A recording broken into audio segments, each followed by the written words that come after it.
Hello friends, today I'm here with my last video on the Verger, written by William Somerset Maugham. Friends, we all know that the Verger was given an ultimatum by the new vicar. He was said that if he does not learn how to read and write within 3 months' time, then he would be removed from the office. On hearing this from the vicar, the Verger, he very politely said that he would resign from the office as soon as they find someone to take his place. Even before receiving the ultimatum from the new vicar, the Verger, he never liked the new vicar. He thought that the new vicar was someone who was a misfit for a church like St. Peter's Neville Square. And Albert, he always knew his word. He knew what he was capable of, and he didn't want someone to take advantage of him and ruin his good and noble qualities. So when the Verger was said that he must have to leave St. Peter's Neville Square if he does not if he does not learn how to read and write within 3 months' time, then and Albert Edward Foreman, he accepted it. He said that he wouldn't be able to learn how to read and write within 3 months' time, and he told the new vicar to find someone to replace him. And as soon as they find someone to replace him, he would resign from the office. Albert Edward Foreman, he very politely then closed the door and he stepped out. And though he maintained his dignity in front of the new vicar and the church wardens, as soon as he stepped out of the church, he felt shaken, and he was quite upset.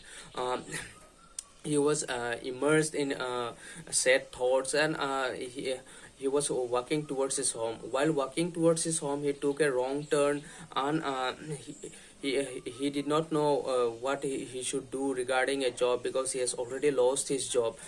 He has already been given an ultimatum, and he has already said that I will not be able to learn how to read and write, and if as soon as you find someone to replace me, I will resign from the office. So he was in tension regarding his job. He did not know what to do, and before joining St. Peter's Neville Square, we all know Albert had been working he had already worked as a domestic servant, and Albert, he did not want to go back to domestic work, because for the past 16 years he has been his own master, and he did not want to work under someone else now. And though he had some savings, he knew that that would soon run out, and he had never thought that such a situation would arise in his life. He had never thought that he had to face such a situation in his life, because he had always imagined that he would remain the Verger of St. Peter's Neville Square till his death. And so, since he was in tension, since he was worried, he needed a cigarette to comfort himself. He looked for a shop to buy a packet of cigarettes. He could not find one, and he walked further. It was a long street. There were many shops with all kinds of. It was a long street, and there were many shops which sold all kind of items. But there was not a single shop which sold tobacco or which sold cigarettes. He found it strange, and he checked it again whether he could find a shop which sold cigarettes. But in vain, he could not find a single shop which sold cigarettes. And he reflected. He reflected that an idea came to his mind that a person with a small shop selling tobacco would be able to do well in his business. He would be able to prosper in his business. He wonders about how things come to a person suddenly when someone is with the least of expectations. Reaching home, he thought of the matter from all aspects. He analyzed the matter, and the very next day he went to the Sam Street. And then he found a small shop to let. And he took that particular shop on rent, and then he set up a business as a tobacconist and a newspaper agent. He started selling newspapers on tobacco, that means cigarettes. In a year's time, his business was doing very well, which made him think of opening another shop. Which made him think of setting up another shop, and also at the same time employing a manager to run that particular shop. He searched for another street where there was no tobacco shop, where there was no shops which sold tobacco, and then he found it, and then he set up another shop there, and he also employed a manager there. And that is how he expanded his business. And in 10 years time, he was able to set up 10 such shops with managers running all those shops. And he could earn a lot of money. He was able to earn a lot of money from those shops, and he deposited all those money in the bank. One day, when Albert Edward Foreman went to the bank to deposit money, the bank manager, he spoke to him and suggested that he should invest his money in stocks and securities. Albert did not want to risk his money, and he preferred to keep it in the bank itself. He preferred to keep it deposited in the bank. He did not want to risk his money. The manager said that they would do the investment on his behalf. He just had to sign the papers. He just had to sign the papers. He just had to sign the transfers.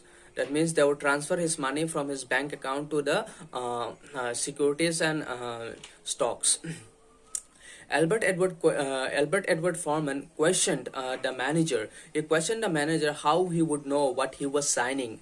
The manager pointed out that he could first read the papers and then sign it. On hearing this from the bank manager, Albert Edward reveals that apart from signing his name, he does not know how to read and write. He neither knows how to read nor he knows how to write. So Albert Edward Foreman reveals his true self to the bank manager when the bank manager pointed out that he could first read the papers and then sign the transfer. The manager was then shocked, and he wonders what Albert Edward would have achieved if he was literate.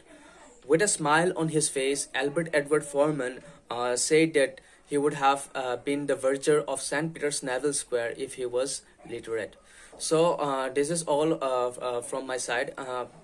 Students, we have finished The Verger by Albert Edward Foreman. It's a very beautiful story. It's an inspiring story. It is a story about an illiterate man who was actually kicked out from his job because of his illiteracy, and then he does not lose hope. He does not though he feels broken, he had enough confidence to rise in his life again, and then he became a very well established businessman. That is how confidence can help you. That is what confidence can help you achieve. That is what your hope, even if you have very less hope in life, you don't even if there are very little chances to achieve success, you don't feel broken, you don't feel shattered. Rather, you work on it, and then one day or the other you will definitely be successful. This is all from my side, friends, and if you have any questions, then we can discuss it through Google Meet. Thank you one, and thank you all. Eid Mubarak from my side to you and your family. Stay blessed and stay safe. Thank you one and all.